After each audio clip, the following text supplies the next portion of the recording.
Sintra, laying between Lisbon and the Atlantic Ocean, noble land of kings and lords, where nature combines barrenness with abundance, invites to meditation, inspired spirituality, or simple recreation, as testified by the many chapels and monasteries, palaces, country houses and gardens built between the plain and the top of the mountain.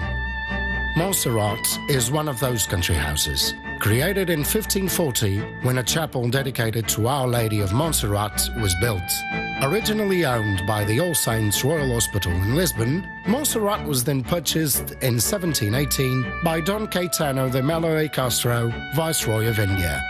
The Lisbon community of British wealthy merchants soon discovered the charm of Sintra. This was, after all, the dawn of the age of Romanticism. Montserrat was then rented by Gerard de Vigne in 1790, that immediately ordered the construction of a small neo-Gothic palace similar to those that were emerging in England at the time.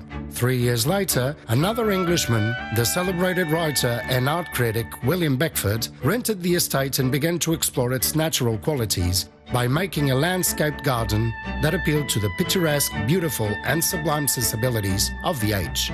Styles which were further cultivated by Beckford's dreamy and eccentric spirit. On Beckford's departure, the property lay abandoned. Although regrettable, the gradual decline into a state of ruin added a layer of romantic melancholy to the site. Lord Byron, who visited Montserrat in 1809, described this majestically in his epic poem Childe Harold's Pilgrimage. Half a century later, Francis Cook, heir to one of England's largest fortunes, amassed through the textile industry, acquired the property in 1856. An art collector, he quickly set about renovating the house and garden as a summer residence. Cook commissioned James Thomas Knowles as his architect. The existing structure was covered by an exuberant neo-Gothic decorative program inspired by the dome of the Florence Cathedral and the palaces of Venice.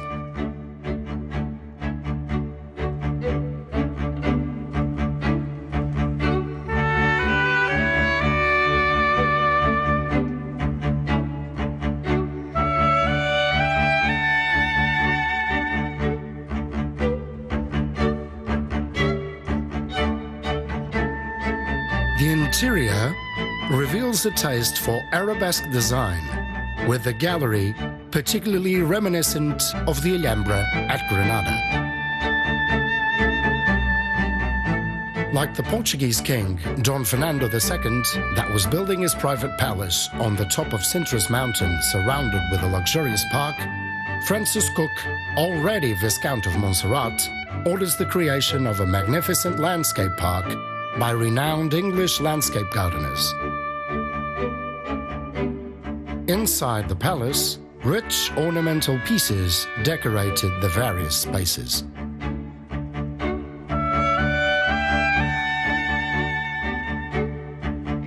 The property remained in the possession of the Cook family for 3 more generations before being sold in 1946 to Saul Saraga. 2 years later, the Portuguese state purchased Montserrat, but not before all of its valuable contents had been sold at auction.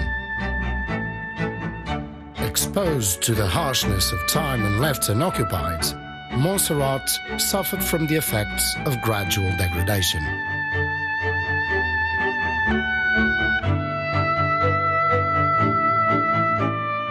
Today, a rigorous restoration program is underway, aiming to bring back the lost splendor of this Sintra World Heritage Site, classified by UNESCO as a cultural landscape since 1995.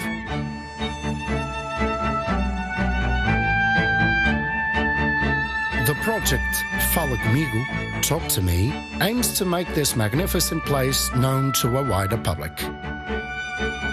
It seeks to link groundbreaking information and communication technology with continuous historical and artistic research through innovative methods of presentation. We invite you to enjoy the park and palace of Montserrat.